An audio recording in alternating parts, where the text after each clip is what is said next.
राजा मंत्री के साथ शिकार करने के लिए निकले। सामने एक हिरन देखा और हिरन को शिकार करने के लिए उसने जैसे ही तीर निकाला कि सामने से एक बंदर ने छलांग मारी और राजा गिर पड़े और उनके हाथों में चोट लग गई। खून निकलने लगा और वो दर्द से करा उठे। मंत्री ने इतने में कहा कि राजा, जो होता है वो अच्छे के लिए होता है। मंत्री की ये बातें सुनकर राजा को बड़ा तेज गुस्सा आया कि मुझे चोट लगी है और वो ऐसी बातें कर रहा है। उसने गुस्से से मंत्री को कहा कि तुम यहाँ से जा सकते हो, मुझे तुम्हारी कोई जरूरत नहीं। मंत्री चुपचाप वहां से चला गया और वो दूसरा दिशा की ओर निकल गया। राजा कुछ दूर आगे जाते ही उसे कुछ नर भच्चियों ने उसे अपने गिरफ्त में ले लिया और उसे अपने सरदार के पास ले गया, जहां उसकी बलि देने की तैयारी चल रही थी।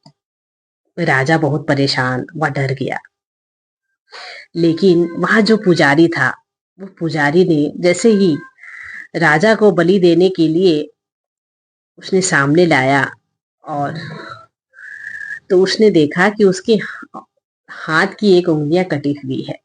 तो पुजारी ने झट से कहा कि इसका एक अंग भंग है, इसीलिए इसकी बलि नहीं दी जाएगी। इस तरह राजा की जान बच गई। तो राजा को अचानक से मंत्री की याद आई, जिसने कहा था कि जो होता है वो अच्छे के लिए होता है। अब वो वहां से निकल चुका था और वो उत्सुकतावश अपने मंत्री को ढूंढने लगा। उसके बाद वो बहुत ही ढूंढने के प्रयास में उसने देखा कि नदी के किनारे मंत्री चुपचाप बैठा हुआ है। वो उसके नजदीक गया और झट से उसे गले से लगा लिया और मंत्री को सारी बातें उसने बताई।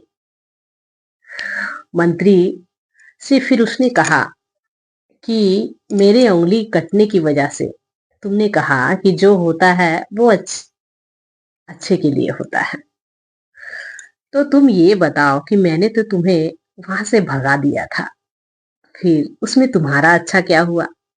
तो मंत्री ने कहा, यदि मैं आपके साथ रहता तो वो मुझे बलि दे देते। तो कहानी का सार ये है कि जो होता है वो अच्छे के लिए होता है।